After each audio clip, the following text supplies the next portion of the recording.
Bonjour à tous, j'espère que vous allez bien, que votre morale est au beau fixe comme le soleil. Ici, on a un soleil magnifique, on a des journées d'été, il fait chaud, voire très chaud, et ça va durer jusqu'à la fin de la semaine, alors on en profite. Je vous fais aujourd'hui cette petite vidéo parce que je vous ai promis dans la dernière vidéo que je vous parlerai des conditions de remboursement et d'échange des billets SNCF, puisque la SNCF est toujours en grève et la grève bat son plein. Les informations que je vous donne aujourd'hui sont valables pour les voyages qui ont lieu jusqu'au 29 avril. Au-delà, il n'y a pas encore d'informations. Sachez que d'une manière générale, vous pouvez demander un échange ou un remboursement, y compris sur les billets non échangeables et non remboursables. Vous savez, des fois on prend des billets non échangeables, non remboursables parce qu'ils sont un petit peu moins chers. Sur cela, y compris, vous pouvez prétendre à un échange ou un remboursement. Comment ça se passe? Vous pouvez aller soit sur le site, sur la page Mes commandes, soit sur l'appli, sur la page Mes réservations. Là, vous renseignez votre numéro de dossier et vous procédez à l'échange ou au remboursement. Si vous ne voulez pas le faire de cette façon, vous pouvez le faire via le formulaire en ligne, formulaire réclamation SNCF. Donc voilà, vous tapez sur votre clavier, vous demandez à notre ami Gogo formulaire réclamation SNCF et vous tombez dessus.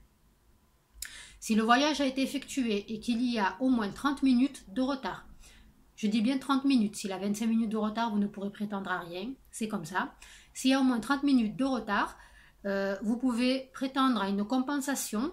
Pour cela, vous faites votre demande en ligne, vous tapez sur Gogo, G30 garantie 30 minutes SNCF et vous tomberez sur le formulaire.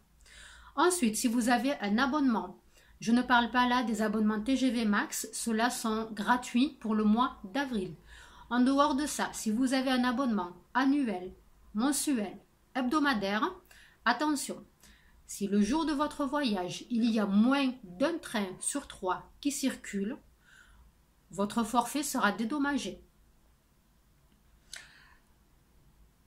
Qu'est-ce que je peux vous dire d'autre? Les voyages en TER, si c'est un voyage occasionnel, votre billet est utilisable 10 jours après la date de début de validité de votre billet. Ça veut dire que si je prends un billet aujourd'hui pour voyager le 24 avril, le billet sera utilisable 10 jours à partir du 24 avril. Si vous n'effectuez plus le voyage et que vous souhaitez être remboursé, vous serez remboursé sans frais jusqu'à 61 jours après la date de début de validité du billet.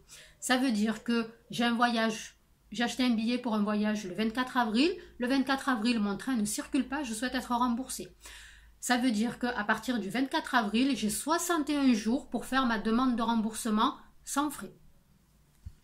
Voilà, je vous fais dans la foulée une vidéo sur les voyages Ouigo. Je sais que c'est pas simple, toutes ces modalités de remboursement, ça dépend du forfait, du voyage, du train, si c'est un TER, pas un TER, etc., etc.